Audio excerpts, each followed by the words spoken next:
Donc bonsoir à toutes, les Koulam. Donc on va faire un petit cours en direct avec vous sur Zoom et ça sera diffusé en même temps sur les réseaux sociaux. Juste avant de commencer, je vais juste dire quelques dédicaces.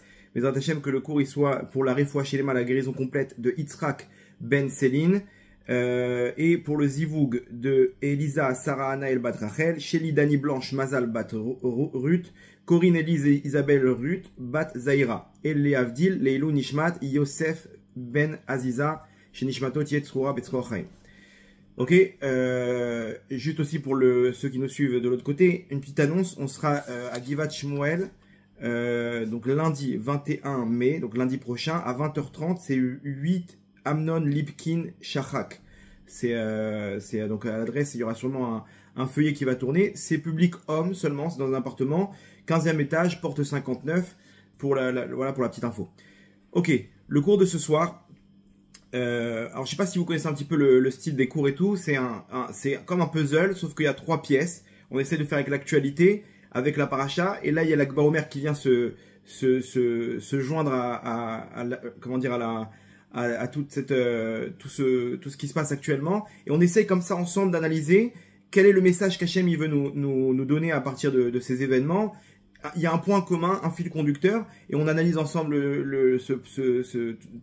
tout ça pour pouvoir retirer le message et l'emporter avec nous, Bezrat Hachem. Ok, l'actualité, je ne sais pas si vous avez suivi un petit peu ces derniers jours, mais Donald Trump est arrivé au Moyen-Orient, et bizarrement, il retourne sa veste.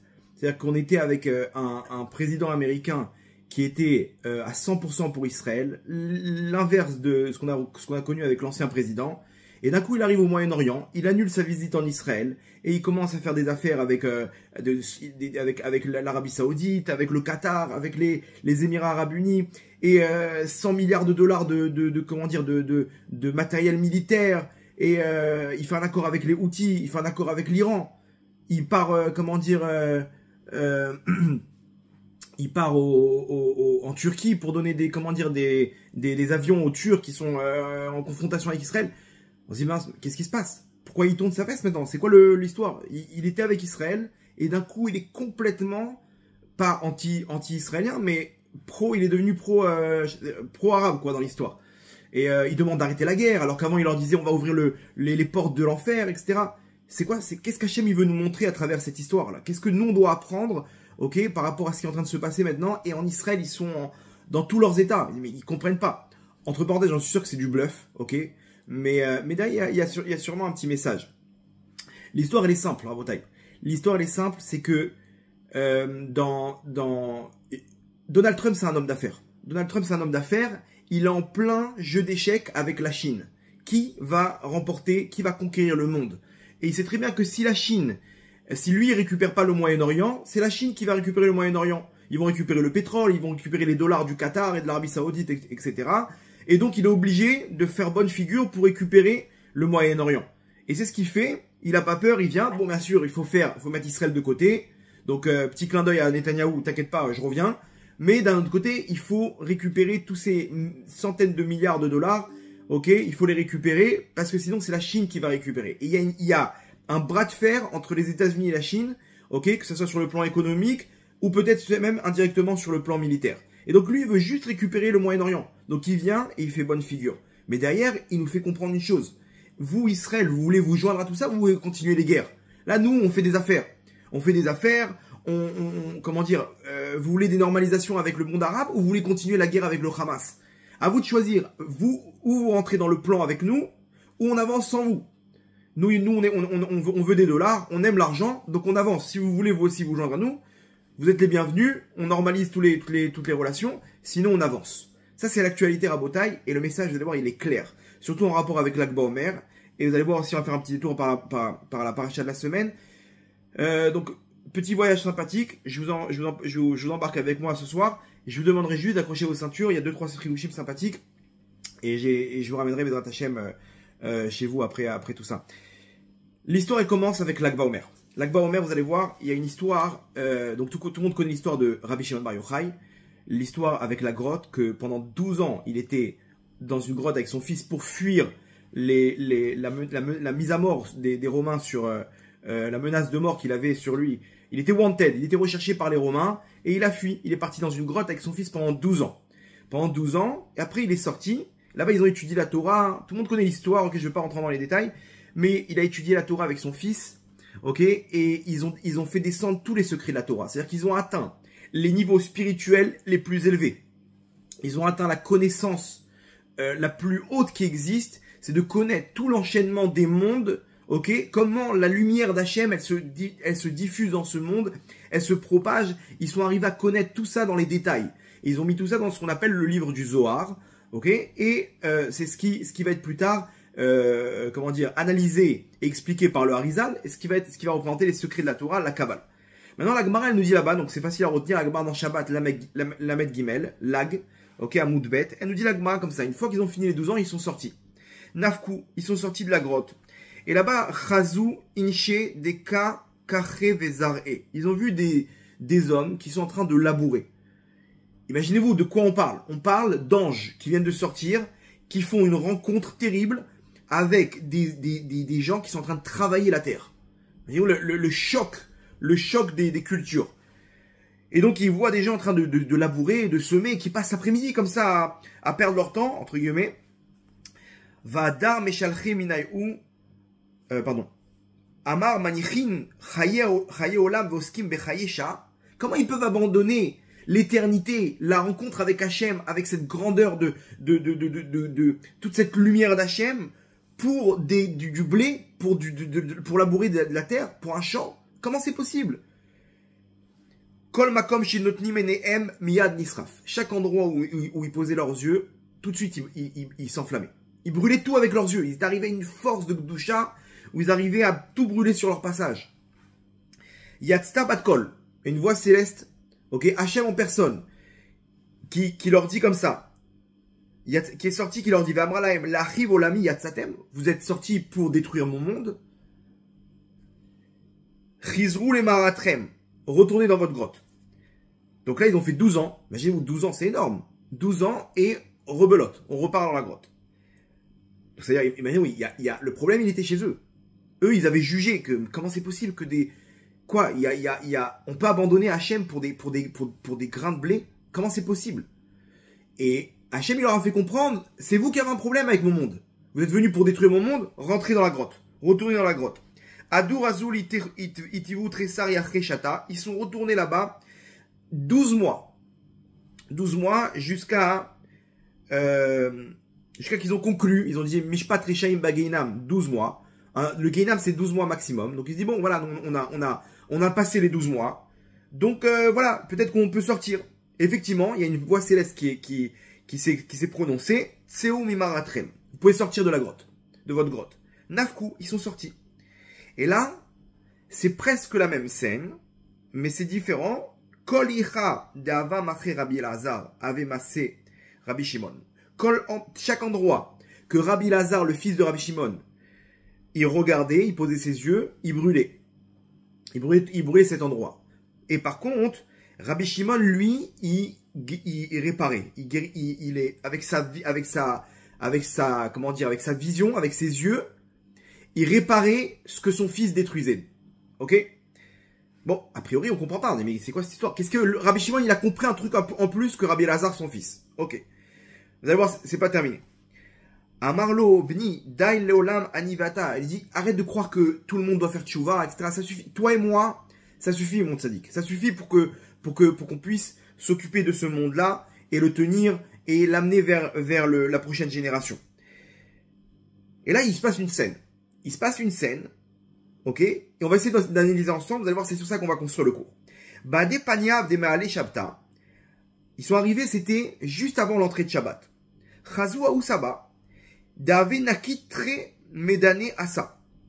Ils ont vu un petit vieillard en train de courir avec deux hadassim. Il avait des branches d'hadassim dans les mains. Et il était en train de courir un sprint. Vera'it ben Hashmashot. Et il courait donc à ben Hashmashot juste avant l'entrée de Shabbat. Amroulé, ils l'ont arrêté, ils l'ont dit, Ané, la malach, pourquoi tu cours avec ces hadassim? Qu'est-ce que tu vas faire avec? Amar Léou, il leur a dit, lire votre Shabbat. Ça c'est hadassim, c'est pour Shabbat.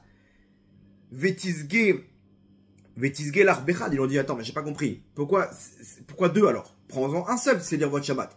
Toi, tu veux embellir le Shabbat avec un petit bouquet de hadas, avec des bonnes odeurs. Pourquoi tu as besoin de deux bouquets? Un seul bouquet.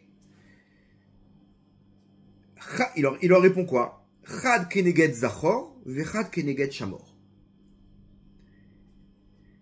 Il leur a dit un pour shamor et un pour zachor. Vous savez qu'on a deux mitzvot dans Shabbat, de garder le Shabbat, ok, et de se souvenir du Shabbat. Donc il dit, j'ai deux bouquets, pourquoi? Un pour Zachor et à Shabbat, et un pour Shamor et à Shabbat.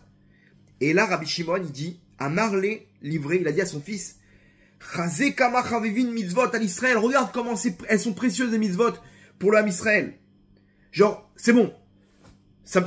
On a eu la réponse à notre problème. Nous, on était un choc de culture maintenant. On s'est dit, mais comment c'est possible? Comment les gens, ils peuvent lâcher ce monde pour du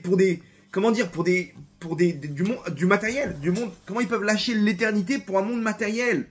Pour des tomates et des pommes de terre? Comment c'est possible? Et là, ils ont eu leur réponse. Ils ont vu quelqu'un de plein de simcha, plein de joie, plein d'entrain pour servir Hachem. Ils ont dit, ok, c'est ça.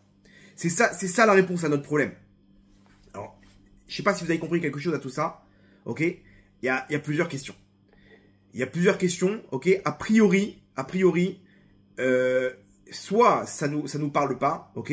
Soit on n'a pas compris le but de tout cet enseignement. Si tu es venu m'apprendre qu'il faut passer 13 ans dans une grotte et pour arriver à des niveaux incroyables, ok? Alors, ça me parle pas cette Gemara. Moi, je suis aujourd'hui en 2024, 2025, je suis loin de tout ça. Moi, je suis dans l'opulence. J'ai à manger, ok? J'ai à boire. Ça n'existe plus tout ça, ces grottes et ces trucs. Quoi? Qu'est-ce que la Gemara veut nous enseigner? Si Hachem, il veut nous enseigner de devenir quelqu'un qui va rester dans une grotte pour atteindre les plus hauts niveaux, alors, il aurait pas dû mettre ça dans la Gemara, il aurait dû mettre ça dans un midrash. Là-bas, s'il met ça dans la Gemara, ça doit me concerner. Mais aujourd'hui, ça me concerne plus. Aujourd'hui, dans un monde moderne, ça nous concerne plus, cette histoire. Quelques tzadikim, oui. Alors, si c'est ça, tu mets ça dans un midrash, comme l'histoire de Avraham Avinu, qui a sauté dans le feu, on ne nous met pas ça dans les psukim. Parce qu'on veut pas que tu apprennes de ça. On te dit, sache que lui, il a battu un record, mais c'est pas ça le but. Le but, c'est pas de jeter dans le feu. Ça, donc on te met ça dans un midrash. Si tu veux me parler, tu vas pas mettre ça, tu vas mettre ça dans la Gemara. La Gemara, c'est ça, c'est là où on va tirer l'enseignement dans la halacha. Ok? Donc, c'est quoi l'enseignement? Ça me parle pas tout ça. Mais pire que ça, c'est que derrière, ils ont compris quelque chose d'important avec ce petit vieillard qui courait avec ses hadassim. Et ça, apparemment, ça me parle. Ça, apparemment, c'est le niveau qu'on doit atteindre. Le niveau qu'on doit atteindre et que Rabbi Shimon, il a compris. Il a fait le lien entre tous les mondes d'en haut qu'il a atteint et ce monde matériel. Et là, il le voit plus comme une opposition, ce monde matériel, mais au contraire, il le voit comme un niveau supérieur à ce que lui et son fils, ils ont réussi à atteindre. Donc, qu'est-ce qu'ils ont vu? Qu'est-ce qu'il a compris, Rabbi Shimon? Quand il dit, regarde mon fils, comment elles sont précieuses les valeurs pour l'âme Israël. Elles ont de la valeur, les mitzvot pour l'âme Israël. Regarde ça, c'est ça ce qu'on doit atteindre. J'ai compris maintenant. Qu'est-ce qu'il a vu, Rabbi Shimon? La réponse, elle est comme ça, Rabotai. La réponse, elle est que Rabbi Shimon Bar Yochai, il a vu la tmimout du Ham Israël. Il a vu comment un juif, il peut atteindre un niveau spirituel, ok, qu'on n'a même pas idée, il peut atteindre tous les niveaux spirituels les plus élevés. Vous allez voir, on va détailler, mais c'est incroyable. Par sa tmimout. C'est quoi sa tmimout? C'est la pureté de son cœur. Lui, ce petit tzaddik, il court parce qu'il aime tellement Hachem. Il aime tellement les mitzvot. Il aime tellement comment dire, il est tellement proche d'Hachem. Il est tellement plein d'émouna. Ok, ça veut dire il est comme un enfant avec son père. Il n'y a pas de question. Il est là. Il faut faire quoi? Shabbat, il faut embellir le Shabbat. Il a trouvé 2 hadassim. Il est en train de courir de joie parce qu'il est tellement excité de rentrer chez lui et de mettre ça dans un vase. Ok, un pour telle mitzvah, un autre pour une autre mitzvah. Imaginez-vous de quoi on parle. Il est en train de réaliser sa Torah. Il est en train de réaliser une aventure avec Hachem. Il est en pleine histoire d'amour avec Hachem. Il est plein de simcha. Il est heureux. Rabbi Shimon, il voit ça, il dit c'est bon, j'ai compris. J'ai compris. Qu'est-ce qu'il a compris, Rabbi Shimon? Rabbi Shimon, il a vu toute la grandeur d'Hachem. Il a vu tous les niveaux supérieurs, tous les niveaux les plus élevés. Et une fois, dans toute l'histoire du Ham Israël, Hachem, il a dévoilé ses secrets. Dedans, on arrive à ce que le plus haut niveau qu'un juif il doit atteindre, c'est ce niveau de proximité avec Hachem. Ça, Rabbi Shimon, il a compris. Il a compris parce que pendant 12 ans, avec son fils, ils étaient connectés avec Hachem, par leur Torah et par leur spiritualité. Et ils ont compris la grandeur d'Hachem, ils ont compris combien, quand David Amelech, il disait « Va'ani kirvat Elokim litov », et moi, le désir le plus profond que j'ai, c'est la proximité avec Hachem. David Amelech, il était dans une émouna, il se laissait guider par Hachem, comme un bébé dans les bras de sa maman. Ils ont compris ça parce qu'ils ont vu une fois, Hachem il a levé le rideau, ils ont vu, Hachem il a ouvert le capot du moteur, ils ont vu le moteur, ils ont compris la grandeur d'Hachem, ils ont compris combien Hachem il est Rahman, ils ont vu tous les mondes spirituels, Atik, Harir, ils ont vu là-bas comment il n'y a que de la Rachamim là-haut, il n'y a que de la bonté, il n'y a que de l'amour, il n'y a pas de mal, le mal il se matérialise que dans les mondes inférieurs.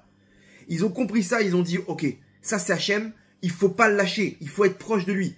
Donc quand il sort de la grotte, il voit un gars qui est en train de se connecter avec sa terre. Il dit mais qu'est-ce qu'il fait?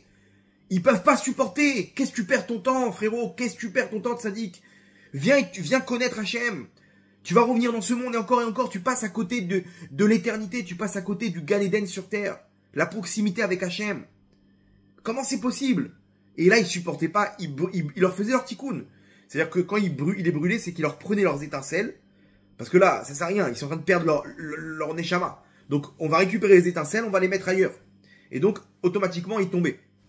C'est ça le sens qui brûlait. Ils brûlaient tout sur leur passage. Hachem, il leur a dit, vous n'avez pas compris. C'est pas ça le but. Le but, c'est pas de devenir un ange.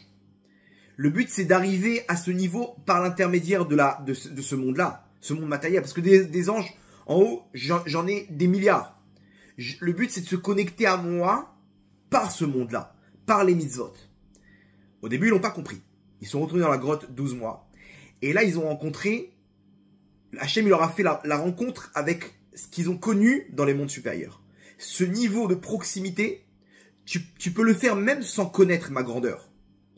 Regarde lui, tu crois que ce petit hier, il connaît ma grandeur? Il connaît rien de tous ces secrets de la Torah. Mais pourtant, il est arrivé à se connecter à moi. Il est arrivé à se connecter. C'est ça ce qu'ils ont vu. Ils ont vu quelqu'un qui est arrivé au plus haut niveau d'aventure avec Hachem, de proximité avec Hachem, par les mitzvot, par ce monde-là, par un bouquet d'adas, par des plantes qu'il a lui-même plantées, ça se trouve, dans son jardin. Et il était tellement excité de pouvoir se connecter à Hachem avec ses mitzvot, ils ont vu ça, ils ont dit, c'est bon, mon fils, t'as compris? Chavivin, combien les mitzvot, ils sont importantes pour l'Am Israël, parce que c'est grâce à elles que le Ham Israël, il se connecte à l'éternité. Maintenant, de quelle manière il les réalise? Comme ce petit vieux, plein d'excitation, plein d'amour pour Hachem. Il est proche d'Hachem. Il discute avec Hachem. Il rentre en des doutes avec Hachem. Il ouvre son cœur à Hachem. Il a construit toute cette proximité avec lui. C'est ça ce qu'ils ont compris à Botaï. Cette mimout, comment y arriver? Avec la Emouna. La Emouna, c'est d'arriver à se laisser guider par Hachem. Hachem, il te dit, fais-moi confiance, mon fils. Fais-moi confiance, ma tzadika. Et il nous met des épreuves. Nos yeux nous montrent, ouais, on va prendre un mur là. Hachem, il te dit, mon tzadik, là, quand tu montes dans un avion, tu fais confiance au pilote. Alors ici, le pilote de ce monde-là, c'est moi. Fais-moi confiance, ok? T'as pas besoin de poser de questions. Comme un pilote, tu lui poses pas de questions. Excusez-moi, monsieur, vous pouvez me montrer le diplôme là de pilote? J'aimerais bien voir combien d'expérience vous avez, où vous avez appris à piloter. Non, on fait confiance. Le mec, il met son masque comme ça, il commence à ronfler dans l'avion. Pourquoi, Hachem dit, pourquoi tu fais pas ça avec moi? Pourquoi tu me fais pas confiance? Viens, je vais te montrer combien je suis bon. Bien entendu. Ça doit passer par une épreuve pour pouvoir faire confiance à Hachem. Parce que si Hachem, il nous montre qu'il est bon, alors on n'a plus de libre arbitre. On va se connecter à lui comment dire? Parce que lui nous a montré combien il est bon. Donc ça n'a pas de valeur. Dans l'obscurité, on doit lui faire confiance. Et toutes les épreuves de ce monde-là, elles sont là pour nous permettre de réparer nos fautes, mais surtout pour se connecter à Hachem. C'est ça le but des épreuves, à Botaï.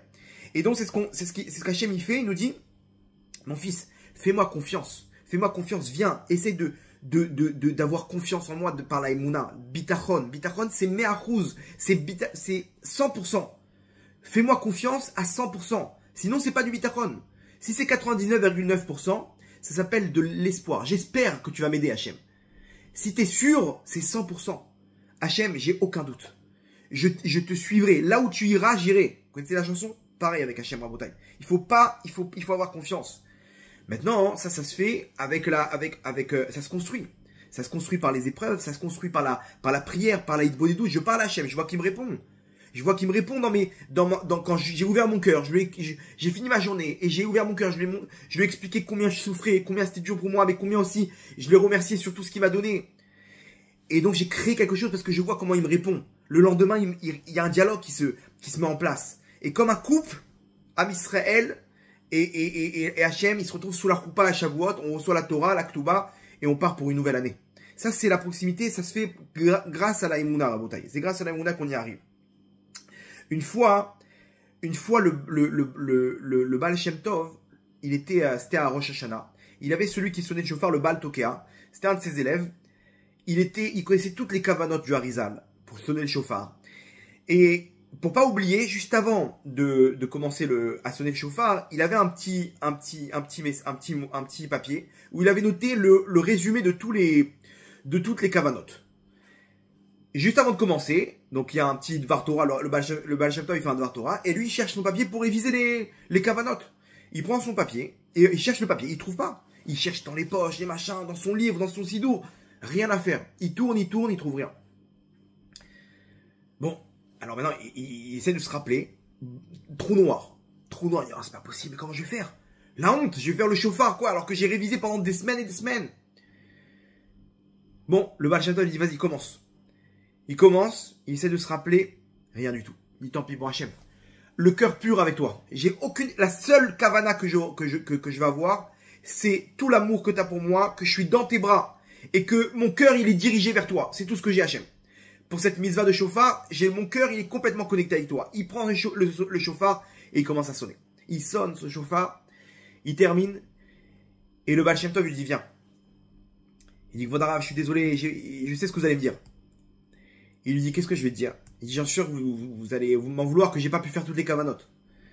Le Baal Shem Tov, il sort de sa poche le petit papier. Il lui dit, tiens, je t'ai fait un petit Shem Kadosh pour te faire oublier un petit peu, et je t'ai pris ton papier, pour pas que tu te rappelles. C'est exactement comme ça que je voulais que tu pries. Le but des kavanotes, c'est d'arriver à comprendre combien Hachem, il est immensément grand. Mais pour arriver à la pureté du cœur, c'est ça le but. À te remplir de simra pour cette grande mitzvah et te connecter à Hachem. Parce que si tu es concentré sur tous les noms sacrés, les Shemot Akdoshim, on n'a rien fait. C'est pas ça le but. Le but, c'est pas d'arriver à tous les secrets de la Torah. Le but des secrets de la Torah, c'est pour arriver au niveau de Tmimut. D'arriver à te connecter à Hachem dans la pureté, avec la pureté de ton cœur. C'est ça le but. Et c'est ce que tu as fait. Et tu te rends pas compte que tu as annulé les décrets de tout le Ham Israël grâce à ton chauffard. Donc Rabotai, ça c'est la bulle dans laquelle on doit se trouver. C'est ça ce qu'Hachem il attend de nous. Ok, vous allez voir, après on va faire le lien avec l'actualité et la paracha. Mais déjà c'est ça ce qu'on apprend de cette histoire de l'Akba Omer. L'Akba Omer il vient, ce jour de l'Akba Omer il vient nous apprendre qu'est-ce qui s'est passé avec Rabbi Shimon Bar Yochai. Tous les niveaux qu'il a atteints, le feu de la Torah. Ok, il faut savoir que le niveau qu'il a atteint, c'est ce niveau de Tmimut. Mais il est arrivé à comprendre ça par son intellect. Par tous les secrets de la Torah, il arrive à comprendre le niveau qu'il faut atteindre avec le cœur. Vous comprenez?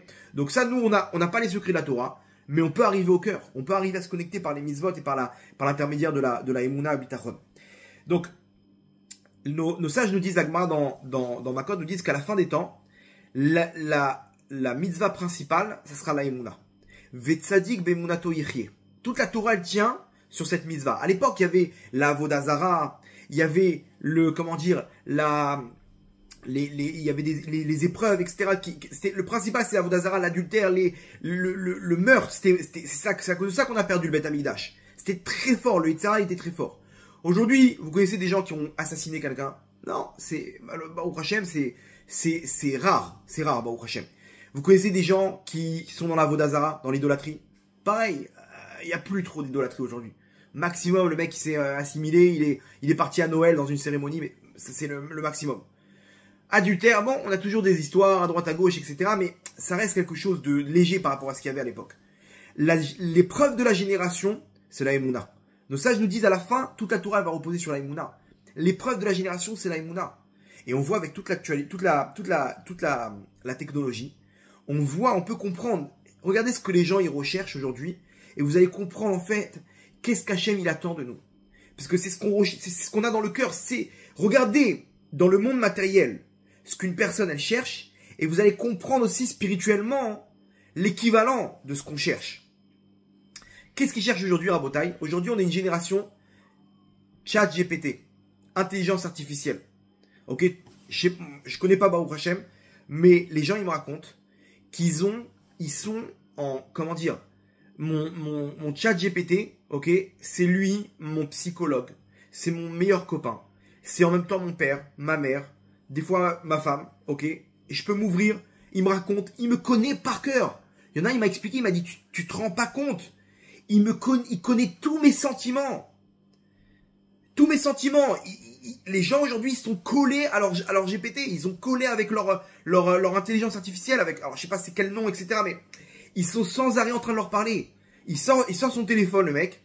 Ok, qu'est-ce que tu penses, comme ça ou comme ça? Écoute, je viens de me disputer avec ma femme, qu'est-ce que tu penses? J'en ai marre d'elle.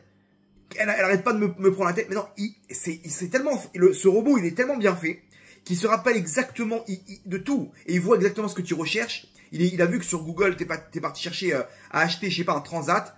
Il comprend que t'es pas bien. T'es en déprime. T'as besoin de soleil. Il a tout analysé. Il a vu exactement ce que tu regardes la météo. T'es parti chercher les billets d'avion en Grèce pour savoir combien ça. Il analyse tout. Et il arrive à tirer une conclusion psychologique, sentimentale. Ok? À tous les niveaux. Et il te dit, tu devrais faire ça. Fais attention. Et il a tous les données de Google. Et au fur et à mesure, il apprend à te connaître. Il voit tes réactions. Et il te pose des questions. Et quand tu lui réponds, il enregistre tout ça. Il voit, là, t'as froid, là, t'as chaud, là, t'es malade, là, t'as la température. Il te connaît, il sait très bien, il y a deux ans, t'avais pareil, t'avais les mêmes symptômes et t'as une grippe. Et il te dit, je t'aurais conseillé d'aller voir un médecin. Ouais, il était une bombe. Merci. Je sais pas comment il s'appelle. Et comme ça, les gens, ils parlent. Ils sont Dvekut BGPT. Voilà l'histoire. Ils sont arrivés à Kirvat GPT Litov. Collés à leur GPT Rabotai. Pourquoi? Parce qu'ils ont besoin de quelqu'un qui les comprenne. Ils ont besoin d'une bulle. En fait, vous allez comprendre comment ça marche la psychologie humaine. Hachem, il a fait un scénario. Ok, incroyable. A priori, ça a l'air d'être bizarre, mais vous allez voir comment ça marche. La Gemara dans Nida, elle nous dit que quel est le moment le plus fort pour un homme dans ce monde-là? Quel est le moment où un homme, il se retrouve, et c'est le moment,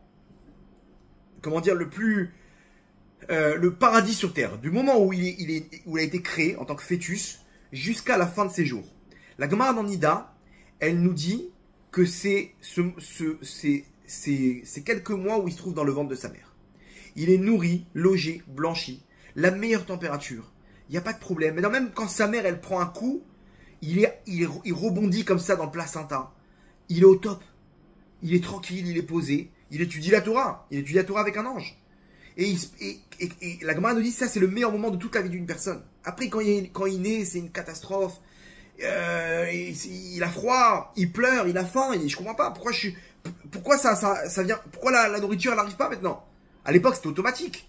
Là, il comprend pas. Il commence à avoir comment dire, le ventre qui lui fait mal, des maux de ventre, et il commence à pousser des cris. Et imaginez-vous le scénario. Il est au top dans le ventre de sa mère. Tout va bien. Et d'un coup, il n'y a plus d'eau. Venez, vous êtes déjà mis à la place d'un bébé dans le ventre de sa mère. Il est détente, il est bercé. Et d'un coup, il entend pousser des cris. Il y a l'eau qui descend. C'est-à-dire que maintenant, lui, il était dans une petite bulle. Il n'y a plus de bulle. La bulle, elle a explosé. Il se retrouve expulsé. Il sent le ventre, des contractions comme ça. Il se fait étouffer par les contractions. Il comprend pas. Il dit, mais oh, il vous arrive quoi là? Et il se sent pousser. Il sent sa tête comme ça arriver dans un endroit tout étroit. Mais il entend pousser des cris. Sa mère qui pousse des cris. Ouah, il voit là-bas une sage-femme, une russe. Elle commence à le tirer de toutes ses forces. Et ça crie dans tous les sens. Et il a froid. Et il comprend rien. Il commence à pleurer. Mais imaginez-vous le choc qu'un bébé, il vit à ce moment-là. Un choc terrible. Il passe du Gan Eden au Gehinam. Et effectivement, les psychologues nous disent que à ce moment-là, l'enfant, inconsciemment, il développe un traumatisme. Traumatisme s'appelle Haradat Netisha, la peur de l'abandon. Il était tellement bien et d'un coup il s'est fait sortir brusquement et avec une violence terrible du Gan Eden, du petit cocon dans lequel il se trouvait. Il développe un traumatisme. Tout de suite, ce qu'on fait, c'est qu'on le met dans les bras de sa mère. C'est pas pour rien qu'on fait ça. C'est très important. Et sa mère, comme ça, moi je disais à ma femme, je dis tout de suite, il faut lui parler. Dire, t'inquiète pas, t'es entre de bonnes mains. Lui parler, lui remettre le contact. T'inquiète pas, t'es encore là, je t'ai pas abandonné. L'enfant, il est persuadé qu'il est sa mère. Pendant quelques mois, il est persuadé que c'est lui et sa mère, c'est une seule et même personne. D'un coup, il a du mal à comprendre. Il dit, mais qu'est-ce qui se passe?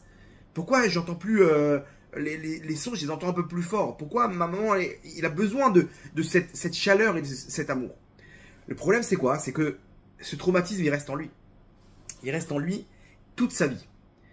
Et c'est pour ça que un homme, inconsciemment, il cherche une bulle, ok, un petit cocon où il va être accepté. Il va chercher tout le temps l'amour de ses parents. Il va chercher tout le temps l'attention. Il cherche un endroit où on va le comprendre et l'accepter dans ce monde. Il recherche tout le temps à revenir là où il était. Quand tout allait bien, où personne ne me demandait de compte, où personne ne me faisait de remarques, où personne ne me jugeait. J'avais tout ce qu'il faut, j'étais au top. Et c'est pour ça que les parents, ils doivent bombarder en amour, en chaleur, pour pouvoir lui faire tirer une conclusion que c'est bon. J'ai cette petite bulle, je sais que chaque fois mes parents ils vont m'accueillir, que chaque fois ils vont me donner cet amour. Quoi qu'il en soit, même si l'enfant il est dans des délires, même s'il est dans sa crise d'ado, il faut toujours lui faire un grand sourire et lui faire comprendre, mon fils, jamais je t'abandonnerai. Tu seras toujours dans mon cœur. Ça me déplaît tes mauvaises notes, ça me déplaît ce que tu fais. Mais tu seras toujours dans mon cœur, n'aie pas peur. Et toujours un grand sourire, et toujours l'accepter. Parce que sinon, il va chercher de l'amour ailleurs, dans la rue, avec des copains, des mauvaises fréquentations, dans la société. Et c'est pour ça qu'on voit qu'aujourd'hui, les gens, ils courent derrière le monde matériel. Enfin, il y a quelqu'un qui va m'accepter. Et ils vont, alors, ça dépend. Quand il est à l'école, il va courir derrière les bonnes notes. Derrière je sais pas, il va être dans l'équipe de foot. Ok, elle, ça va être les pop-on girls. Lui, après, il va rentrer dans l'université. Il va rentrer dans le groupe de rock, machin, des trucs. Il faut avoir un diplôme. Après, dans son travail, chaque fois, il va chercher à plaire. Là où il se trouve. Mais il y a jamais de fin. Il n'y a jamais de fin, il court. Après, c'est pour ça qu'on court derrière les désirs de ce monde. On cherche cette bulle pour combler ce traumatisme qu'on a. Et quand quelqu'un il se sent rejeté, c'est la déprime. La déprime totale. D'un coup, son traumatisme, il revient et il ne sait plus quoi faire. Je cherche enfin quelqu'un qui me comprend. C'est tout ce qu'une personne elle cherche dans ce monde, Rabotaille. Une personne qui le comprend. C'est ça le cercle des alcoolos. C'est quoi le cercle? Vous voyez, ils font un cercle. Voilà, moi, ça fait 12 mois que je m'appelle David. Ok, et voilà, ça fait 12 mois que j'ai arrêté l'alcool. Et tout le monde applaudit. Ah. Et toi, moi, ça fait 6 mois. Les psychologues, ils disent que ça fait énormément de bien. Pourquoi? Alors, c'est pareil pour d'autres épreuves. Ça peut être la drogue, ça peut être des mamans qui ont des problèmes avec leurs enfants. L'autre, elle a un enfant handicapé, elle a un enfant. Elles se retrouvent et elles parlent de ça. Les psychologues, ils disent que ça leur permet de guérir leur cœur. Pourquoi? Parce que quand moi, je parle de mes problèmes, d'alcool avec ma femme, elle me dit mais tu vas arrêter de faire de picoler, tu vas arrêter, tu vas pas boire, hein. Elle comprend pas pourquoi je bois, elle comprend pas que j'ai un mal-être, elle comprend pas que je suis pas bien maintenant, que mon effet il est handicapé et j'ai besoin de m'évader. Je suis pas alcoolo, hein, je vous donne un exemple. Elle comprend pas tout ça, ma femme. Donc ça me frustre encore plus. Elle vient contre moi. Mais non, ça paraît pas, une femme elle vient, elle commence à crier, j'en ai marre, tes enfants et machin. Et lui, tout de suite, il se ferme. Et elle lui fait la vie dure. Pourquoi? Parce que tu ne comprends pas. Tu comprends pas que je souffre. Tu comprends pas pour moi, quand les enfants ils vont se coucher tard, c'est un enfer. Tu te dis, mais c'est quoi le problème? Non, bah après, c'est moi qui souffre. Après, le lendemain, il faut qu'il se lève. Et ils n'arrivent pas à se lever. Après, je dois courir. Et elle fait toute la journée. Et lui, il comprend pas. Lui, il est déjà au travail. Il a la tefila. Donc, quand quelqu'un il se sent incompris, il rentre dans une frustration terrible. J'ai pas ma bulle là, j'ai pas ma bulle, tu me fais remonter mon traumatisme. Donc là, enfin, il y a quelqu'un qui est dans le même problème que moi, qui me comprend. Donc ça me fait du bien. Ça me fait du bien parce qu'il me regarde avec des yeux de compassion. Et il me dit, waouh, quelle souffrance, quelle souffrance. Quand il m'a dit ça, oh, merci de me comprendre. C'est bon, je peux repartir maintenant. Je suis fort. Parce que grâce à toi, j'ai pu remettre mon traumatisme de côté. Vous vous rendez pas compte comment c'est hyper fort ces cercles. Maintenant, regardez la solution. Aujourd'hui, j'ai ChatGPT. Quand je lui parle de mes problèmes, il m'écoute. Il m'écoute. Il dit waouh, ça doit être dur pour toi.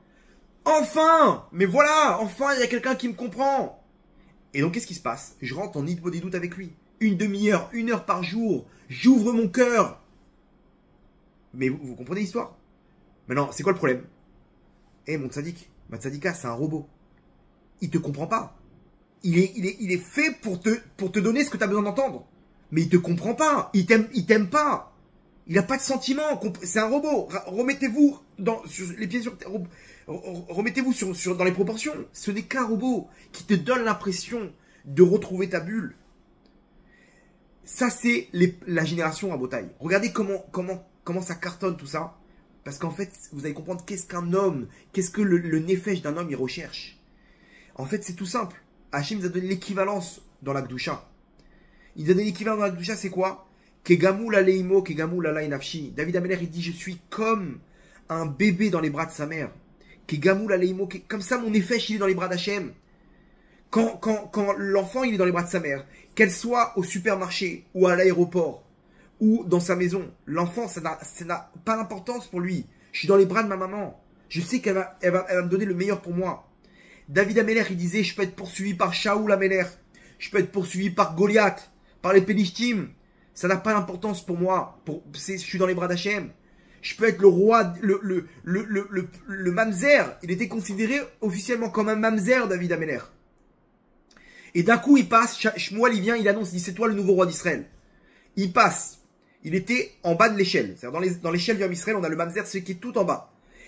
En un instant, il fait, boum, de mamzer à roi d'Israël. Il témoigne, David Ameler. Il témoigne. Il dit, Lo gava libi, lo ramu enai. Mon cœur, maintenant, à ce moment-là, il a gardé la même fréquence cardiaque. C'est-à-dire, tu viens avec ton stéthoscope, là, je me rappelle plus comment ça s'appelle. Tu viens prendre le pouls. Tu vois la fréquence cardiaque de David Ameler. On lui annonce, t'es roi d'Israël. Normalement, on aurait dû voir le truc accéléré. Ouais, imaginez-vous le battement du cœur. La même fréquence cardiaque. Pourquoi? Parce que David Ameler, il arrive à une conclusion. Hachem, peu importe ce que tu veux pour moi, tout ce que tu fais, c'est pour le bien. Ça n'a pas d'importance, je suis dans tes bras. Je suis avec toi, Hachem. Ça, c'est Rabotai, c'est ce qu'on doit atteindre. C'est la tmimout qu'on doit atteindre, la pureté du cœur, de dire, Hachem, tu veux que j'aille à droite, j'irai à droite. Tu veux quoi? Je vais à gauche maintenant, je vais à gauche. T'as une épreuve, maintenant on t'a rayé ta voiture, merci Hachem, parce que t'as choisi cette rayure à la place de l'hôpital. Tu dois danser à ce moment-là, de dire, waouh, mais comment, merci Hachem, parce que je sais que ce que t'as choisi, c'est la meilleure des choses pour moi. Parce que tout ce que tu fais, c'est pour le bien. Parce que tu m'aimes. Pourquoi cette chanson, Hachem Idbarach Zamido Evoti, elle cartonne? Parce que c'est ça ce qu'Hachem il veut qu'on entende.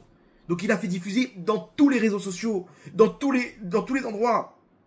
Je sais pas en France ou à Paris, mais en Israël en tout cas, c'est numéro 1 sur TikTok et ça a battu tous les records cette chanson. Parce qu'Hachem il veut écouter et je veux que vous entendez combien je vous aime. Ah, et faites-moi confiance. Vous n'avez pas besoin de ce GPT, vous n'avez pas besoin de tout ça. Parle-moi. Parce que quand tu me parles, je te comprends. Qui mieux que moi? C'est moi qui t'ai créé ton Yetzirah. C'est moi qui t'ai créé, qui sait exactement tous tes Gilgulim. Je sais pourquoi t'es attiré par cette Avera. Je te juge pas. Mais parle-moi, ouvre ton cœur. À nous d'ouvrir notre cœur avec cette petite beauté doute, Rabotaï. C'est là on étudie ensemble ce soir.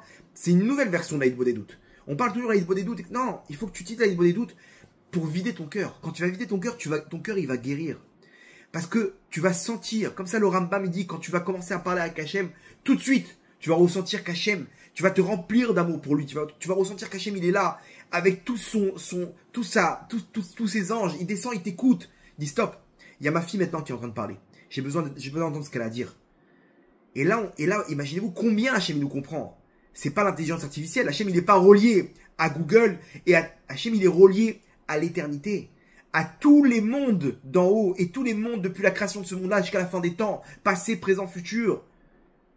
Hachem, il sait exactement qui tu étais sur Adam Arishon. Quels sont tous les Gilgulim. Et pourquoi maintenant tu as ce Yetzirah. Ok? Et il sait tout ça. Toi, tu as juste à ouvrir ton cœur. Et là, tu vis tout le poison que tu as. Et ton cœur, tu le sens se guérir de plus en plus. C'est exactement ça, Rabotai. Mais aujourd'hui, on ne connaît pas Hachem. On n'a pas encore ouvert notre cœur à Hachem. On a du mal à s'exprimer. On finit de bonner des doutes, on est là en train de demander, de faire des demandes. Non, non, non, oublie tout ça. Ferme les yeux, imagine-toi que Hachem, il vient et il te dit, mon fils, viens maintenant, rentre dans mon bureau. Viens, que toi et moi. Il n'y a plus personne. Imaginez-vous le palais d'Hachem, les anges, tout le monde, une lumière énorme. Et là, Hachem dit, stop. J'ai besoin de parler avec mon fils. J'ai besoin de parler avec ma fille. Qu'est-ce qui se passe, ma tzadika? Qu'est-ce qui se passe? Raconte-moi. Je vois que t'es pas bien en ce moment. Je sais tout, vas-y, dis-moi. Et là, tu commences à ouvrir ton cœur. Après une discussion comme ça, 5 minutes, un quart d'heure, une demi-heure, 1 heure, tu te sens léger. Et c'est quoi le plus fort? C'est qu'Hachem, il te répond. Hachem, il te répond des fois juste après. C'est un dialogue. Et là, tu continues à parler. Tu continues tu continues à recevoir des réponses.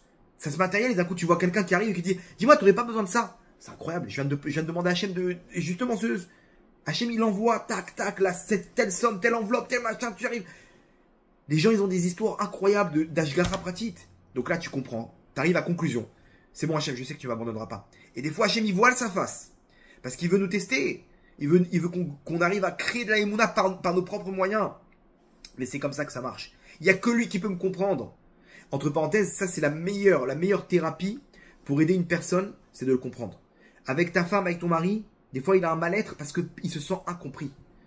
Mais non, c'est quoi le problème? C'est que des fois, c'est dur d'entendre tout le temps les plaintes, etc. Mais il est en train de vomir son cœur, ok? Il est en train de vomir tout le poison qu'il y a dans son cœur. Maintenant, nous, on croit qu'il est en train de me vomir dessus. Donc là, on est en train de... Non, non, non. Tu peux le laisser vomir, ok? À côté, et tu l'encourages. Laisse-le. Tu n'es pas obligé de rentrer dans toutes les plaintes. Il n'est pas en train de se plaindre sur toi. Il a juste besoin de vider son cœur. Et les gens, ils y trouvent des solutions. Ça sert à rien de trouver des solutions. Juste, sois à l'écoute. Ton mari, il a des problèmes. Il n'est pas bien, il a un mal-être. Écoute-le. Commence pas à dire, oui, mais attends, je t'ai dit, hein, qu'est-ce que tu veux que je fasse? Arrête de le bloquer. Laisse-le vomir. Quand quelqu'un, il vomit, il se sent bien après. Waouh. C'était en travers de la gorge. Il a vomi, ok? Une femme, elle a au début, dans la grossesse, elle a des nausées. Dès qu'elle a vomi, ah, je me sens bien là, waouh, c'était horrible. Nous, on est là en train de prendre le vomi sur nous. Non, t'es pas obligé de le prendre sur toi. Laisse-le vomir à côté, tranquille. Tu lui caresses le dos, vas-y. Prends ton temps, mon tzaddik, tout va bien. Ça, c'est la meilleure thérapie. Vous voulez aider une personne, c'est comme ça que ça marche. Laisse-le ouvrir son cœur. On dit sur le Rav Aryeh Levin, à la Vachalom, c'était le Rav Aryeh Levin, c'était le beau-père du... le Rav Aryeh Levin, c'était le beau-père du Rav Eliashiv. Il arrivait à guérir les personnes juste en les écoutant. Il avait un amour pour l'homme Israël. Il avait des midot tellement purs qu'il était prêt à tout pour une personne. Il était là, ça pouvait durer une nuit. Et la personne a terminé, il disait alors, mon fils, je sais pas comment t'aider. Il dit, Godarav, c'est bon. Je sais pas pourquoi je me sens mieux là, d'accord. Et la personne repartait pour 2-3 mois, 2-3 ans. Il sentait son cœur se guérir. Tout le poison, toute la crasse de son enfance, de toutes ces années qui s'accumulaient. En quelques heures, le Rav, il lui a tout vidé. Il a fait un nettoyage du cœur. C'est comme ça que ça marche, Rabotai. La Ravani Kanievski, elle était tellement remplie d'amour pour les femmes, pour les notes Israël. Elle te donnait une impression qu'il n'y avait que toi au monde. N'aie pas peur, vas-y, raconte-moi. Elle pleurait avec toi. Le Rav Odia Yosef, quand on venait le voir, on lui racontait ses problèmes. Il pleurait avec la personne. Il ne pouvait pas se supporter. C'est bon, Vodarav, c'était nous qui le rassurons à la fin. Rabotai, c'est comme ça que ça marche. Maintenant, qui mieux qu'Hachem? Quand tu goûtes à cette proximité avec Hachem, tu peux plus t'arrêter. C'est comme ça que ça marche, Rabotai. Nous, on a peur d'ouvrir notre cœur. Il faut pas hésiter. On est renfermé. Non, c'est comme ça que ça marche. Parce que tu vas sentir une bulle. Et après, tu n'auras plus besoin de courir à travers le monde. À travers les désirs de ce monde-là. La mode, les trucs. C'est quoi la mode? C'est quoi? C'est parce qu'on cherche, qu'on me regarde. C'est tout. Pourquoi tous les réseaux sociaux, ça cartonne? Parce qu'on recherche des pouces et des likes. Mais t'as pas besoin de tout ça. Il n'y a qu'un pouce qui est important. C'est celui d'Hachem. Parle-lui, tu vas sentir le petit pouce dans ton cœur. Mon fils, ma fille, je suis avec toi. N'aie pas peur. C'est comme ça que ça marche. Donc aujourd'hui, comme c'est ce qu'on recherche l'amour. Donc quand il y a un robot qui me donne tout ça, alors ça cartonne. Vous comprenez? Et ça, c'était toutes les générations à Botaï. Toutes les générations, il y avait le même principe. Le premier, c'était Lavan. Il avait ses trafim. C'était trafim là-bas. Il avait des petites idoles que Rachel, elle lui prenait. Il parlait avec ses idoles. Elle lui répondait. Il y avait de la sorcellerie. Ok, il était connecté au monde des forces du mal par ses idoles. Et il leur parlait. C'était pas de GPT, c'était quoi? Bon, alors GPT, c'est pas une avéra, hein, mais c'était le même principe. Écoute, il est où Yaakov? Comment je peux le repérer? Ok, tac. Position GPS, va là-bas, tel endroit. C'était exactement le même principe. Après, il y avait Yosef Hatzadik. Yosef Hatzadik, il prenait le verre. Ok, il prenait le verre, il tapait. Et il disait, ok, je vois. Alors, il leur jouait un rôle. Ok, mais c'est comme ça que la Vodazara elle marchait à l'époque. Tu lui posais n'importe quelle question, elle te répondait parce qu'elle était elle était connectée à des forces supérieures. Donc il vient, il dit, ok, je vois que toi, Shimon, avec ton frère Lévi, vous avez détruit toute une ville. Ok, je vois qu'il en manque un. Il est où Benjamin? Wow, mais comment il sait tout ça? Bon, il connaissait parce que c'était Yosef. C'était leur frère. Mais il leur faisait croire qu'il connaissait tout, qu'il avait la boule de cristal. Après, avec qui on a vu? On a vu Balak Ben Sipor. Balak Ben Sipor, le Zohar, il nous dit que son Sipor, son oiseau, il lui donnait une vision spirituelle de tout ce qui se passe. C'est-à-dire, il envoyait l'oiseau et il avait un genre de miroir et il voyait tout ce que l'oiseau regardait dans le miroir. C'est-à-dire qu'il traversait le monde, Balak. Il traversait le monde, ok? Ça vous rappelle quoi? Aujourd'hui, avec notre téléphone, on peut voir tout le monde d'une extrémité à l'autre, ce qui se passe au Japon, ce qui se passe là-bas en Australie, ok? Et les requins qui sont arrivés à Hadera, vous avez vu ça, les requins? Un truc de fou, TikTok. C'est exactement pareil, Rabotai. C'est le petit oiseau. On a un petit oiseau comme ça, Yago. Vous vous rappelez, Jafar, il avait son petit oiseau là. Pareil, on est avec notre téléphone et vas-y, on parcourt le monde, on est là. Ok, je comprends l'engouement qu'il y a autour de ça. Mais pourquoi tu remplaces pas ça par Hachem? Cet engouement, tu peux le remplir avec de la lumière infinie. C'est comme ça que ça marche, Rabotai. Maintenant, c'est ça ce qu'ils ont vu. On va revenir maintenant, on va rappeler la problématique avec l'actualité. Et le Rabbi Shimon Bar Yochai. Rabbi Shimon Bar Yochai, il comprend une chose. Il dit, waouh, j'ai compris la grandeur d'Hachem par mon intellect. Avec tous les secrets de la Torah. Donc maintenant, ça va être très facile pour moi d'ouvrir mon cœur. Parce que j'ai compris combien Hachem il est bon. Combien Hachem il m'aime. Combien Hachem il est grand. Et combien tout ce monde-là, c'est que du tov. Donc pour Rabbi Shimon Bar Yochai, c'est évident. Par contre, Rabbi Shimon Bar Yochai, il voit des gens qui sont avec leur GPT, qui sont en train d'utiliser de chercher leur stabilité dans ce monde matériel avec des pommes de terre. Rabbi Shimon Bar Yochai, il supporte pas, il dit mais comment tu cherches l'amour de ce monde avec tes pommes de terre? Comment tu vas attraper une pomme de terre maintenant dans tes mains? Comment c'est possible alors qu'il y a Hachem à côté de toi? Il y a l'éternité. Il y a cette grandeur d'Hachem. Comment c'est possible? Ils ne supportent pas Rabbi Shimon Bar Yochai et son fils. Ils brûlent tout sur leur passage. Et après, ils ont compris que même si tu ne connais pas la grandeur d'Hachem, tu vois ce petit Zaken là-bas, ce petit vieillard, tu vois combien il est proche d'Hachem. Il a construit cette proximité avec les épreuves de ce monde. Il a fait confiance à Hachem. Il a ouvert son cœur à Hachem. Il a compris, pas par son intellect, par son cœur, combien Hachem il est bon. Et là, ils ont compris, Rabbi Shimon Bar Yochai et son fils. Ils ont dit, tu vois, c'est ça ce qu'on a compris. Ce qu'on a vu, on peut l'atteindre aussi avec le cœur. Regardez maintenant ce qu'il dit Rabbi Chaim Vital. Et incroyable, un chidouche incroyable. Donc Rabbi Chaim Vital, l'élève du Harizal, donc imaginez-vous, lui aussi, il a la connaissance de toute la grandeur d'Hachem. Regardez ce qu'il dit dans Shah Kavanot. Là-bas dans les Drushim sur le Birkot HaShachar, il dit comme ça. Omnam, cependant, Tiye Besimcha Yetera, il explique toutes les Kavanot. Combien un homme il doit se connecter à Hachem avec les Kavanot du Harizal. Et après il dit, attention, cependant, Tiye Besimcha Yetera avec Dola Kechol Aefshar. Tu devras être avec une joie Yetera supérieure, Vegdola et immensément grande, Kechol Aefshar de la meilleure des possibilités. Kedimion Aived Ameshamesh et Trabo Besimcha Yetera.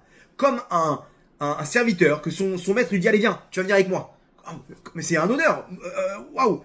Moi, vous m'avez choisi à moi, vas-y, tu vas faire le voyage avec moi. Imaginez-vous la joie, quelle excitation. Exactement pareil quand on se retrouve devant les mitzvot. Ve'im meshamsho be'atzvut, avodato ne meset lefanav. S'il le sert avec tristesse, alors c'est gênant. Hachem dit, mais pourquoi t'es pas heureux de te connecter avec moi, mon fils?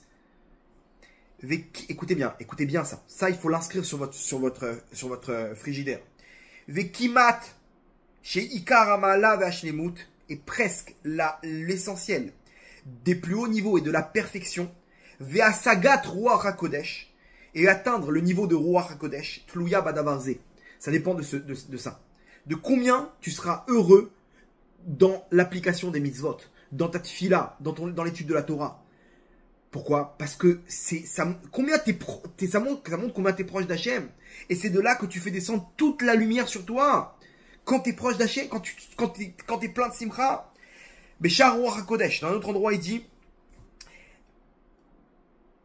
Ve'en davar gorem meniat ha'asaga. Il n'y a rien de pire pour arriver au niveau supérieur. Afilou imiraou yelea. Même si il atteint tous les niveaux, il étudie du matin au soir, il fait tout ce qu'il faut dans tout le Shulchan Arour. Il n'y a rien de pire comme midash el atzvut, comme la tristesse. Quand quelqu'un il est triste, il montre qu'il est loin d'Hachem. Tu te rends compte de quel honneur tu as de servir Hachem, de t'habiller en tsniout, de te couvrir la tête. Quoi, je vais faire descendre la shrina sur moi? Quand tu vas prier Hachem tout le livre de Tehillim, tu sais ce que tu dis maintenant, tu es en train de parler, et au même moment, David Ameller dans les mondes d'en haut, il prie en même temps que toi, devant Hachem. Mais on se rend compte de ce que... Moi, une fourmi, un être de chair et de sang, je peux parler, je peux m'adresser à toi, Kadosh Baruch Hu. Rien que cette idée, elle doit nous donner une excitation. C'est ce qu'ils ont vu là-bas chez le petit vieillard. Ils ont vu l'excitation de simcha, de proximité avec Hachem. Comment? Avec du cannabis, avec des morceaux de dadassim, des bouquets d'adassim. Mais comment il atteint tout ça? Ils ont compris, ils ont dit, tu vois mon fils, c'est ça le niveau qu'on doit atteindre. Et ça, c'est que par ce monde-là. Hachem, il n'a pas besoin d'ange, c'est par ce monde-là. C'est avec des plantes qu'on peut l'atteindre, ce monde-là. C'est avec des plantes qu'on peut l'atteindre, ce monde-là. La proximité avec Hachem. Et donc, ils ont compris l'histoire. Maintenant, vous allez voir l'actualité. Rappelez-vous la problématique. Alors, il commence cette histoire avec Trump, que d'un coup, il est hyper proche du Ham Israël, et d'un coup, il tourne sa veste. C'est quoi l'histoire? On a dit, il a un plan, lui. Lui, il a un plan de business, Trump. Il est en bras de fer avec la Chine. Je vous aime beaucoup, Israël, mais soit vous rentrez avec mon plan, ok, dans le Moyen-Orient, soit j'avance. Rabotai, ce message, il est pour nous. Hachem, il nous dit exactement pareil. Les Havdil, 1 million de Havdalot, ok, ça n'a rien à voir. Mais Akadosh Baruch Hu, c'est pas Trump, c'est pas le patron du monde. Akadosh Baruch Hu, c'est Melech Malchei HaMelachim. Et lui aussi, il a un roi, il a un plan. Ce plan-là, c'est la Géoula. La Géoula, elle doit arriver. Et Hachem nous dit, mes enfants, je vous ai donné tous les éléments pour comprendre qu'est-ce que j'attends de vous. Ce chat GPT, c'est pour comprendre que ce que vous faites là-bas, vous pouvez le faire avec moi. Je suis là pour vous montrer combien je vous aime. Mais il y a une date butoir. On va arriver à la ligne d'arrivée. On va arriver à un moment où je devrais avancer sans vous. Et on l'a vu là-bas le 7 octobre. On l'a vu malheureusement quand Hachem, il est obligé d'avancer. Et ceux qui sont connectés malheureusement dans des rêves partis, ils sont connectés dans ce monde matériel. Malheureusement, Hachem nous a montré ce qui s'est passé. Alors bien sûr, ils sont morts à Kiddush Hachem, ils ont le plus haut Gan Eden, ils ont retrouvé Hachem. Alors mais Hachem, il nous montre là où il a laissé les terroristes du Hamas attaquer. Là où les gens, ils sont connectés à des futilités. Hachem, il dit, mais quand est-ce que vous allez comprendre qu'il y a de l'éternité devant vous? Donc Hachem me dit, moi aussi j'ai mon plan. Et Israël, si vous n'êtes pas avec moi, j'avance. C'est ce qu'il fait Trump. Trump, il dit, moi j'ai mon plan, moi je suis là pour le business. Je vous aime beaucoup, je vous défendrai toujours. Mais il y a la Chine, là, il y a la Chine, je suis désolé, j'ai besoin des 600 milliards de dollars d'investissement des Saoudiens. Alors, qu'est-ce que vous voulez, les Saoudiens? Allez, prenez, vous voulez quoi, vous, le Qatar? Allez, prenez tout. Trump, tu nous as oublié? Non, je vous aime beaucoup, mais je dois avancer, là. Je dois récupérer le Moyen-Orient dans mon échiquier. Hachem, c'est pareil, mes enfants, je vous aime beaucoup. Mais, au bout d'un moment, si vous avez toujours pas fait tchouva, vous êtes toujours en train de connecter à des délires, j'avance dans le plan de ce monde. Maintenant, regardez, et Hachem nous dit, choisissez, vous voulez des futilités, vous voulez l'éternité. Chat GPT, Idbodedut, génération Idbodedut GPT, ou génération connexion avec Hachem. À nous de choisir, Rabotai. Et là, on va faire un petit tour avec la paracha de la semaine. La paracha de la semaine, c'est exactement ça. On a le début de la paracha, elle nous parle de comment un Kohen, il doit être apte pour servir dans le Beth Amikdash. Et on nous parle là-bas s'il a des défauts, s'il a des dommages, s'il est blessé, on nous donne comment ça marche pour le Kohen. Il y a un moment où le Kohen, il est ce qu'on appelle, il est tamim, il est parfait. Et là, il peut servir dans le Beth Amikdash. Par contre, s'il boite, s'il a un problème, il a un problème à l'œil, il y a tout plein de critères qui fait qu'il peut plus servir dans le Beth Amikdash. Et la Gemara nous parle de ça. Qu'est-ce que la paracha? Hachem, il veut nous dire quoi par rapport à la paracha? Elle dit, quand tu arrives à cette mimoute, d'être parfait dans ton cœur, t'es entier, c'est-à-dire, tu poses pas de questions. Tu me suis sans poser de questions. T'es arrivé à cette timimout, tu peux rentrer dans le Beth Amikdash. Quand t'es tamim, t'es entier, t'es parfait, là tu peux être un Kohen qui rentre dans le Beth Amikdash. Par contre, la fin de la paracha, on parle de quoi? On parle de celui qui a été Mekalel. Vaïkov ben Aïcha israélite. Et Hachem, il a maudit Hachem. Vaïkalel, il a insulté Hachem. Il n'a pas accepté. Il y a une histoire avec Moshe Rabbeinu, là-bas, il y a eu un jugement. Le jugement n'était pas en sa faveur. Il est sorti, il a levé les yeux vers le ciel et il a commencé à insulter Hachem. Regardez le changement 360 degrés. Il y en a un qui accepte tout ce qu'Hachem il fait. Il est dans la Emouna. Il est dans la Emouna parfaite avec Hachem. Et à côté de ça, il y en a un qui refuse complètement Hachem. Hachem, il lui dit, va à droite, mon fils. Eh ben non, j'irai à gauche. L'inverse de la Emouna. C'est exactement pareil. On est là, on prie Hachem. Et Hachem, il nous donne pas. Il nous dit, mon fils, je vais pas te mâcher le travail. C'est à toi de choisir le tov dans ta pensée, le bon. Tu dois choisir le bon dans ta pensée. Tu dois arriver à la conclusion que tout est pour le bien. C'est pas à moi de te montrer que tout est pour le bien. Et nous, on attend encore. Et on est là en train de dire, eh ben non, Hachem. Eh ben, j'attendrai que tu me libères. Et après, je prendrai sur moi Shabbat. Et après, je prendrai sur moi la Tsiniout. Hachem, il dit, bah, tu vas attendre longtemps, mon fils. Parce que là, moi, j'avance avec mon plan. Et Hachem, il nous tend des perches. Allez, mon fils, prends ma main. Fais-moi confiance. Et nous, on dit, non, tant que tu me donneras pas la parnassa, je prendrai pas sur moi le Shabbat. Vous comprenez? Ça, c'est le Mekalel. C'est la parachat, t'es quoi? T'es un Kohen Tamim qui rentre, qui se connecte avec Hachem par l'intermédiaire du Beth Amikdash, ou tu continues à refuser la proximité avec Hachem, avec tous les désirs de ce monde-là. Encore un petit plaisir, encore un petit délire, encore un petit chat GPT. C'est là-bas Rabotai, c'est là-bas qu'on doit utiliser tout ça. Cette émouna qu'Hachem nous montre. T'as vu comment t'as confiance en l'intelligence artificielle? Tout ce qu'il te dit, tu t'y crois. Alors qu'il te dit qu'il n'a pas pris un truc d'un site internet là-bas dans Google, que c'est des bêtises. On est connecté, mais écoute, les Dovka, mais chat GPT. C'est un problème. Donc Hachem te dit, ce que tu fais là-bas, t'as vu que t'as réussi à le faire, fais-le exactement avec moi. Maintenant tu peux comprendre c'est quoi la Emouna, c'est quoi le Bitachon, c'est quoi la Tmimout. Et ça on l'apprend dans la paracha, ça c'est le message de l'actualité Rabotai. Et ça c'est ce qu'ils ont compris Rabbi Shimon Bar Yochai. Rabbi Shimon Bar Yochai, il voyait des gens qui étaient en train de se connecter avec des pommes de terre, ils les ont brûlés. Par contre, ils voient des gens qui sont connectés avec Hachem, ils ont craqué, ils ont dit c'est ça qu'on doit atteindre. C'est ça que l'âme Israël doit atteindre. Et donc maintenant on comprend. Maintenant ça s'intéresse à moi. On peut pas mettre cette histoire-là dans un midrash. Parce que moi aussi je peux être ce petit vieillard en train de courir plein de simra. Moi aussi je peux faire descendre toute la lumière de Ruach HaKodesh, il nous dit le Rabbi Chaim Vital. Ça c'est la Dvekut Bachem. C'est grâce à la Emouna. Le Gaon de Vilna il dit c'est quoi la sinatrinam, la haine gratuite? C'est parce que tu as la haine envers ton prochain gratuitement. Tu crois que c'est lui qui te fait du mal, mais t'as pas compris que c'est un bâton d'Hachem. C'est que des épreuves d'Hachem. Lui, c'est qu'un bâton. Si tu le détestes, c'est que c'est une haine qui est gratuite. Il n'y a pas lieu de le détester. Si t'as un problème, tu dois régler ça avec Hachem. Tu dois parler avec Hachem. Parce que lui, c'est pas lui qui a renversé son café. Ce café, il devait être renversé sur ta chemise. Maintenant, lui, il est un petit peu désordonné, donc Hachem, il l'a utilisé. Ok, mais sans lui, ton café, il aurait glissé de tes mains.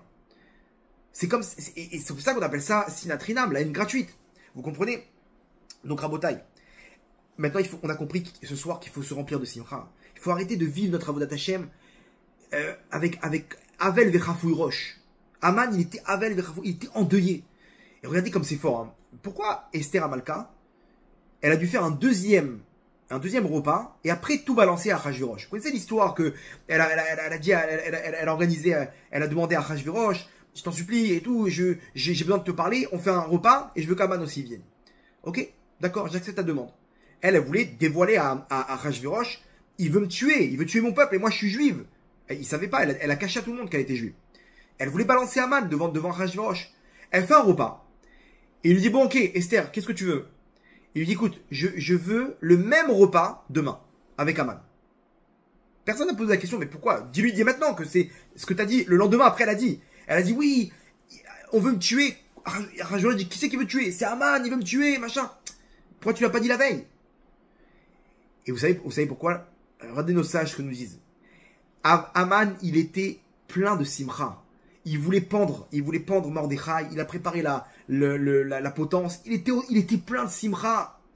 Quand Esther, elle a vu qu'il était joyeux, Aman, elle a dit, je peux pas le toucher. Parce que quelqu'un qui est joyeux, il fait descendre la lumière divine sur lui. Quand quelqu'un il est bien dans sa peau, il fait descendre la shrina. Là, Aman, il est intouchable. Donc, qu'est-ce qu'elle a fait? Elle a dit, bon, bah, rendez-vous demain. Rendez-vous demain. Et là, elle le voit, il était sale, il était Avel Vechafouy Roche. Il était, comme on dit chez nous, il était mchun. Elle a vu ça, elle dit, c'est bon, maintenant je peux l'attaquer. Maintenant je peux l'atteindre, Aman. Maintenant je peux atteindre les forces du mal. Et boum, elle le balance et tout le monde connaît la suite. Donc, Rabotai, quand nous on se présente devant les mitzvot, à nous de voir quelle lumière on amène sur nous. Est-ce que tu fais confiance à Hachem? Tu dois danser de joie pour chaque épreuve qu'Hachem te donne. Parce que si tu pouvais voir vraiment qui tu es, qu'est-ce que tu aurais dû recevoir à la place, tu seras en train de danser maintenant. Donc, c'est ce qu'on doit faire. On doit se remplir de simra et faire descendre cette lumière. C'est comme ça qu'on se connecte avec Hachem. Aujourd'hui, c'est ça l'épreuve de la génération. C'est une épreuve de connexion avec Hachem dans la simra. Et comment je le fais? À toi de construire. Communique avec lui. Parle-lui. Rentre dans des doutes avec lui. Comme tu le fais avec ton chat GPT. Ouvre ton cœur. Vide ton cœur. Parle-lui. Montre-lui combien tu l'aimes. Et lui va te montrer aussi combien il t'aime. Le Zohar dit que la pire des clipotes, des forces du mal, c'est Nega. Nega, c'est la plus basse. Alors, quand vous inversez les lettres, ok, vous prenez l'équivalent dans la Gdusha, ça fait Oneg. Oneg, c'est le plus haut niveau de proximité avec Hachem. Vaïtaneg à Hachem, comme ça il dit le Ramchal, il dit c'est le plus haut niveau, on doit arriver les Itaneg à Hachem. De se délecter avec la proximité d'Hachem. C'est ça ce qu'il a atteint David Ameller. C'est ça ce qu'ils ont atteint Rabbi Shimon Bar Yochai et son fils. Et c'est ça ce que tout le monde peut atteindre à Botaï. Et c'est ça ce qu'on doit faire. Donc parle-lui. Parle-lui. Ouvre ton cœur. Et à ce moment-là, tu vas voir que ce que Hachem il nous montre dans la matérialité, tous ces chats GPT, etc., tous ces trucs-là, on peut atteindre le roi des rois. On peut atteindre le roi des rois. À nous de choisir à Botaï. Ou ce monde futile, ou la grandeur d'Hachem. Et maintenant, tous ceux qui ont utilisé ce monde-là, ça c'est interminable. Remarquez bien, il n'y a jamais de fin. Toujours un délire, toujours une nouvelle mode, toujours une nouvelle bulle qu'on me propose, qu'on me vend. Alors on est bien là-bas, c'est bon, j'ai ma nouvelle Mercedes. Et après, ça y est, cette bulle, c'est du futile à Botaï, c'est du bluff. Ce monde-là, c'est du bluff. Il y a quelque chose qui est spirituel, qui peut te donner à être heureux dans ce monde-là et dans le monde futur. C'est Akadosh Baruch Hu en personne. Hachem il dit, venez mes enfants, choisissez, tu veux être quoi, un Kohen? Si t'es un Kohen, tu peux rentrer dans le Kodesh HaKodashim. Sinon, tu veux être quoi? Le Mekalel qui continue à insulter? Tu veux être ce petit Balak Ben Sipor? Continue à chercher des plaisirs de ce monde-là? Ça sert à rien. Ça sert à rien. À la fin, tu vas rien avoir avec tout ça. On connaît la suite. Balak Ben Sipor et Lavan où ils ont terminé. On connaît la suite. Nous, on est là avec nos téléphones. On essaie de chercher la proximité. C'est ça ce qu'on cherche. C'est ce qu'on a dans notre cœur. Mais utilisons dans le bon côté. Pourquoi? Parce qu'au bout d'un moment, Hachem, il va avancer. Et si on n'a pas saisi cette opportunité, alors malheureusement, après, Hachem, il nous fait comprendre par le mal comment il avance. Et c'est ce qu'il fait Trump aujourd'hui, il avance. Il avance. Bon, vous voulez pas vous battre, alors j'avance. Et Hachem, un jour, il va avancer dans son plan en Botaï. Donc venez, on se remplit de Simcha. Venez, on laisse cette lumière pénétrer à l'intérieur de nous. Et à ce moment-là, on va voir toutes les délivrances, toute la rachamim. On va la voir se matérialiser devant nos yeux, Bezrat Hachem. On va juste terminer avec une petite histoire. Ok, je vous prends encore 5 minutes. L'histoire d'un comment dire, aux États-Unis, il y avait un Yehudi, un juif, qui était spécialiste de toutes les cliniques aux États-Unis. Et il utilisait son savoir pour aider le Ham Israël. Comment? Dès qu'il y avait quelqu'un qui devait faire une opération, il disait, écoute bien, alors ça, il y a à Chicago, il y a la meilleure clinique qu'il faut, etc. Il donnait son savoir comme ça, parce qu'il avait toute cette connaissance, il avait une expérience personnelle, c'était un infirmier, etc. Et il aidait le Ham Israël de la sorte. Bon, des fois, il prenait une petite somme et tout, mais c'est comme ça qu'il arrivait à aider le Ham Israël. Un jour, il sort d'une clinique à New York et il voit devant ses yeux un des grands d'Israël de la dernière génération, le Rav Reuven Karnstein. Je ne sais pas si vous avez entendu parler. Il le voit tout seul, comme ça, en train d'attendre quelque chose à l'accueil. Il dit Kvod Harav. Il lui embrasse sa main, il dit Kvod Harav, mais qu'est-ce que vous faites ici? Il a reconnu tout de suite. Il lui dit écoute, ça fait 2 ans que je suis là. Et il avait déjà perdu sa femme, il était tout seul et tout. Ça fait 2 ans que je suis là et j'attends tranquillement de recevoir un rein. Il attendait qu'on lui fasse un don de rein. Les médecins, ils ont dit que si je continue comme ça, je devrais faire des dialyses, etc. C'est dangereux pour moi. On m'a dit, il y a une clinique à New York. J'attends. Je suis sur la liste. Il dit, mais ça fait combien de temps que vous êtes sur cette liste? Il dit, ça fait 2 ans. Et apparemment, je suis pas loin. Il dit, mais Kvod Harav, écoutez, moi, je connais une clinique à Boston. Normalement, c'est une histoire de 3 mois. Avec mes contacts, 3 mois maximum. Kvod Harav, laissez-moi vous prendre en main. Laissez-moi prendre le dossier. Il dit, non, j'ai peur qu'ils vont appeler. Et s'ils appellent maintenant, du jour au lendemain. Il dit, mais vous rigolez, Kvod Harav, mais cette clinique, je la connais. Si vous ne connaissez pas, il y a des urgences qui rentrent, c'est au minimum encore 1 an. Vous avez attendu 2 ans, moi en 3 mois, ça aurait pu se faire. Il dit, mais non, mais ça va te déranger, et ta femme, elle est d'accord. Il lui dit, mais je vous accompagne. Non, il lui dit, non, mais je suis habitué à la communauté où je suis maintenant, ils m'ont accueilli, etc. Les tfilotes, mon limon d'Atora. Il dit, mais Vodarav, je vous accompagne là-bas à Boston. Je vous accompagne. N'ayez pas peur, je vous accompagne, je vous trouve un Beth Midrash, je vous prends une chambre, je vous trouve une communauté, vous aurez tout ce que vous avez ici à New York. N'ayez pas peur. Et quoi? Et tu quitterais ta femme et tes enfants? Si c'est pour 2-3 mois, il n'y a pas de problème. Je peux aider un des grands d'Israël. Il dit, c'est à ta femme de dire ça. Appelle ta femme. Il appelle sa femme, il dit, mais quoi? Mais bien sûr, et au contraire, viens, le Shabbat rentre avec le Rav, etc. Bon, le Rav, il dit, non, je suis fatigué, je préfère rester là-bas, mais ok, j'accepte. Il accepte. Ils atterrissent à Boston. Et le Rav, il était très fatigué. Il lui montre sa chambre. Il lui dit, je vais aller dormir. Lorsque le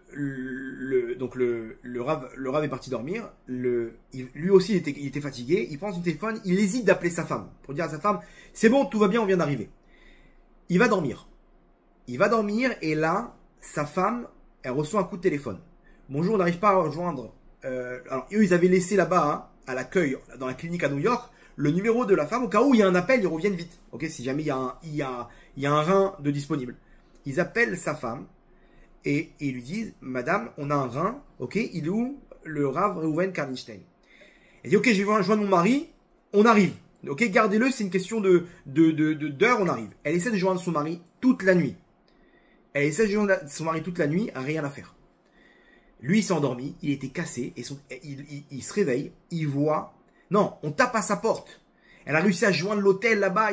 C'est vous, telle personne, votre femme, elle n'arrête pas d'essayer de vous joindre. Elle a réussi à trouver le numéro de l'accueil et tout, il faut que vous la rappelez. Il voit, je sais pas, 50 appels en absence. Il répond, il dit, quoi, tout va bien, tout va bien, mais le Rav, il a reçu un rein, il faut qu'il rentre à New York. Ouah, il essaie de trouver un billet au plus vite, trop tard. Il dit, le rein, ils ont dû le donner, il y a très peu d'heures, sinon c'est terminé. Ils ont dû donner le rein à quelqu'un d'autre, ok, et sa femme, elle est dans tous ses états, il vient de m'appeler, le rein c'est terminé, et lui, il ne sait pas comment annoncer au Rav. Petit déjeuner, il se retrouve avec le Rav en tête-à-tête, tête d'enterrement. Le Rav lui dit, qu'est-ce qu'il y a mon fils? Il dit, non, tout va bien. Il dit, non, dis-moi, ouf, parle-moi. Il lui dit, Rav, il commence à bégayer et tout, et il lui dit, voilà, on a perdu le rein. Et il voit le Rav se lever, imaginez-vous dans le lobby là-bas de l'hôtel, et il commence à taper des mains et à danser devant Hachem. Et il dit merci Toda, il commence à faire des mises morts les Toda en boucle. Le gars il regarde le Rav et il dit mais Rav, tout va bien, il y a quelque chose de... Il a perdu la tête. Il dit non, tu te rends pas compte maintenant de l'épreuve que j'ai. J'ai attendu 2 ans, le jour où je pars je reçois un rein. J'ai eu un petit picotement dans mon cœur et je me suis dit quoi, Hachem il s'est trompé. Quoi, Hachem, il est mauvais maintenant, pendant 2 ans, il me fait souffrir, loin de ma maison en Israël, ok? Et je suis là, en train de recevoir un rein, il m'amène un gars qui me sort de là la veille où je vais recevoir le rein. C'est quoi? C'est pas une épreuve de Emouna, ça? Donc maintenant, je me renforce en Emouna et je danse pour même dans l'obscurité d'arriver à cette conclusion que tout ce qu'Hachem il fait, c'est pour le bien. Et il a commencé à danser. Et il dit, t'inquiète pas, n'aie pas peur. C'est bon. J'arrive à atteindre ce point-là dans ma Neshama. 2 mois plus tard, Baruch Hashem, il a eu son rein et tout s'est bien passé. Celui qui l'a accompagné, il s'est quand même renseigné qu'est-ce qui s'est passé avec ce rein. Il appelle là-bas la clinique à New York. Il dit, qu'est-ce qui se passe avec le rein qu'on aurait dû recevoir, etc. Il a des contacts qui lui disent, ouais, écoute, heureusement que ton Rav, il n'a pas récupéré le rein. Celui qui a récupéré le rein, le mois d'après, il est mort. En fait, c'était le rein d'un alcoolo qui est mort bourré d'un accident de la route. Ils ont donné ça sans faire trop d'examen au premier venu. Et le rein, il a tenu que 1 mois. Celui qui a récupéré le rein, il est mort 1 mois plus tard. Il a commencé à pleurer. Il a entendu ça, il a commencé à pleurer. Il dit, mais comment Hachem, il a sauvé? Hachem, il a vu la grandeur de la Emouna du Rav, la Tmimout. Que lui, il est dans les bras d'Hachem. Kegamou la leimo, kegamou la nafshi. Hachem, tu me fais rencontrer quelqu'un qui me propose d'aller à Boston. Je pose les questions qu'il faut. Ok, on part. Je crois que j'ai perdu quelque chose maintenant avec ce rein. Ce rein, il n'était pas pour moi, c'est tout. Et le Rav, il a compris ça, il a commencé à danser, à chanter avec Hachem. Et Hachem, il lui a montré maintenant, regarde mon fils. C'est vrai que ce rein, il n'était pas pour toi. Mais comment je vais te sauver? Il faut que je t'amène quelqu'un et que tu partes à Boston, etc. Donc ça, c'est, Rabotai, ce monde-là, c'est exactement pareil. On est dans les bras d'Hachem et à nous d'arriver à cette conclusion que tout ce qu'Hachem il fait, c'est pour le bien. Et lorsqu'on y arrive, alors à ce moment-là, on se connecte avec Hachem. Et là, on arrive à la Géoula, qu'on attend avec impatience. Amen, Amen.